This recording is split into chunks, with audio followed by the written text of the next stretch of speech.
First, you will type in your JMU EID and password, and then you will send yourself a push, accept it,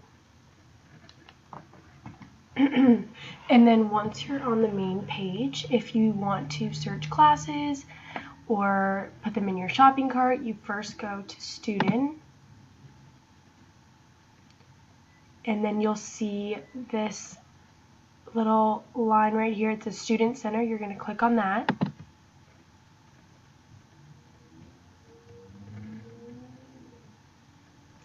And then once you get here,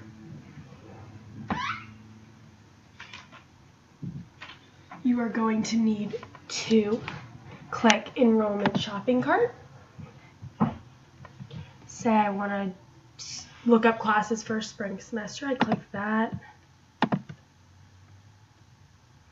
Then when I go into here, this top part right here is your shopping cart. And then once you actually enroll into classes, it'll be down here in your schedule.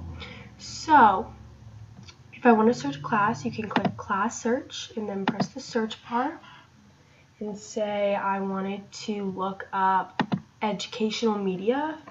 I would type in the abbreviation, so it would be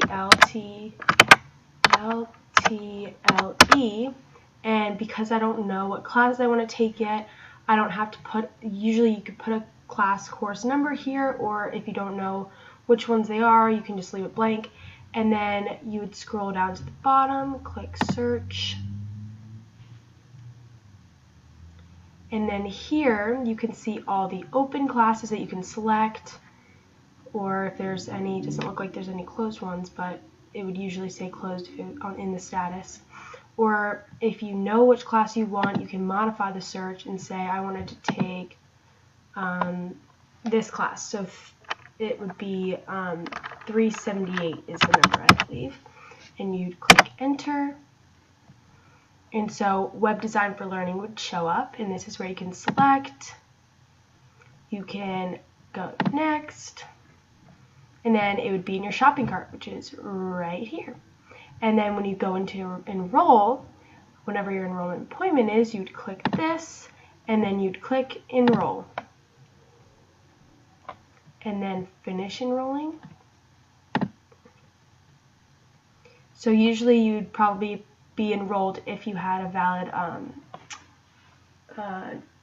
appointment date, but since I don't, that's why it didn't let me select it. But just to let you know how to add things to your shopping cart, you can always delete things, so you can press like that, and I could do this one actually, and press delete if I didn't want it, and it would just go right away, and then you can keep adding classes or anything you want. So this is just a tutorial on how to guide yourself through My Madison during enrollment, because I know it could be tricky. So that is it.